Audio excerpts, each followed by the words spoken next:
बाल टूट रहे हैं, वीक हो रहे हैं? अब टाइम है एक नेचुरल सोल्यूशन ट्राई करने का। 7 Days natural ultra protein hair fall shampoo. Hair fall का दी एंड। ये बहुत खतरनाक है और ये पूरी तरीके से संविधान के धारा 14, धारा 16, धारा 25 के ऊपर ओवरलैपिंग है। आपने जो अपराध करता है वक्फ की संपत्ति कब्जाने का, उसकी सजा का प्रावधान भी कम कर दिया। नीतीश कुमार, चंद्रबाबू नायडू साहब को तय करना पड़ेगा। ये मुसलमान का 1947 के बाद सबसे बड़ा मसला है। इससे बड़ा कोई मसला नहीं है मुसलमान का।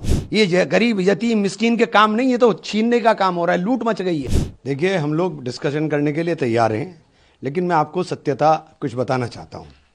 जो बार बार सरकार कह रही है कि मुसलमानों को कुछ नहीं बिगड़ेगा, वक्फ बाय यूज़र जो इन्होंने हटाने का काम किया है और कह रहे हैं कि हमने नहीं हटाया, उसके अंदर प्रावधान कर दिया कि कोई भी संपत्ति जो सरकारी हो, जिसके अंदर सरकारी हिस्सेदारी हो या विवादग्रस्त हो, उस संपत्ति को जब तक वक्फ नहीं माना जाएगा, वो एक डेजिग्नेटेड ऑफिसर को उसकी जांच दी जाएगी, और जब तक उसकी जांच नहीं होगी वो तब तक विवाद संपत्ति वक्फ की नहीं रहेगी। उत्तर प्रदेश सरकार ने, इससे बड़ा उदाहरण नहीं दे सकता, उत्तर प्रदेश सरकार ने 78% प्रॉपर्टी, 14,500 हेक्टेयर में से लगभग 11,500 हेक्टेयर लैंड सरकारी घोषित कर दी, जिसके अंदर खानकाएं, ईदगाहें, मस्जिदें और कदीमी मस्जिदें, 400, 500 साल पुरानी मस्जिदें भी शामिल हैं, उनको सरकारी संपत्ति घोषित कर दी। और अब ये अधिकार चला जाए डेजिग्नेट, इस कानून के बाद डेजिग्नेटेड ऑफिसर के पास। वो तय कब करेगा उसकी कोई समय सीमा नहीं है कि वो कब तय करेंगे।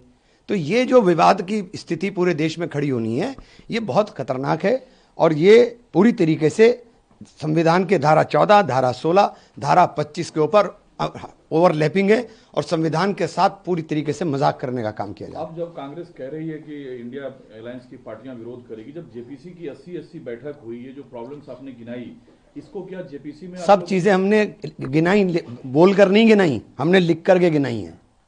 हमने एक एक चीज के अंदर अपनी लिख करके गिनाई है। हमने कल भी अमेंडमेंट दिए हैं। हमने हर चीज को पूरी तरीके से लिख करके दिया है। किसी चीज को डिनाई नहीं कर सकते कि हमने नहीं दिया। और ये आप इन्होंने ड्राफ्ट किया, वक्फ मुसलमान का है और मुसलमान का एक धार्मिक कृत्य है। वक्फ को ये लोग समझते भी नहीं है। जो लोग बेसिक चीज बता रहा हूं, पाकी और नापाकी, पाकी और नापाकी का फर्क मुसलमान बता सकता है, आप नहीं बता पाएंगे। तो आप जब बेसिक चीज भी नहीं बता पाओगे, समझ पाओगे, तो आप वक्त का ड्राफ्ट कैसे कर दिया आपने? लेकिन बीजेपी फिर निशिकांत दुबे ने लाया मुद्दा कि 1911 में मोहम्मद अली जिन्ना ने वक्फ बोर्ड लाया और कांग्रेस जो है तब से मिसलीड कर रही है। मिसलीड कर रहे हैं? क्या मिसलीड कर रहे हैं इसके अंदर? हम तो सीधी सीधी बात कर रहे हैं। मिसलीड तो आप कर रहे हो। आप कह रहे हो कि आप अच्छा ही कर रहे हो। आपने लिमिटेशन एक्ट हटा दिया, आपने रास्ते खोल दिए कि जाकर के वक्फ की प्रॉपर्टियों पर कब्जा हो जाए, वक्फ की प्रॉपर्टियों के ऊपर उसी तरीके से आप एडवर्स पोजीशन के अंदर कोर्ट में चले जाएं।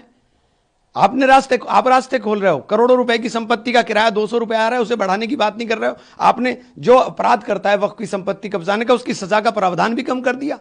आप लोग नीतीश कुमार, चंद्रबाबू नायडू तक को भी साथ। हाँ, तो नीतीश कुमार, चंद्रबाबू नायडू साहब को तय करना पड़ेगा। ये मुसलमान का 1947 के बाद सबसे बड़ा मसला है। इससे बड़ा कोई मसला नहीं है मुसलमान का। ये सारी प्रॉपर्टी जो वक्फ की गई थी हमारे पूर्वजों द्वारा, वो इसलिए की गई थी कि ये यतीमों के लिए, मिस्कीनों के लिए, गरीबों के लिए काम आ सकें। ये गरीब, यतीम, मिस्कीन के काम नहीं, ये तो छीनने का काम हो रहा है। लूट मच गई है।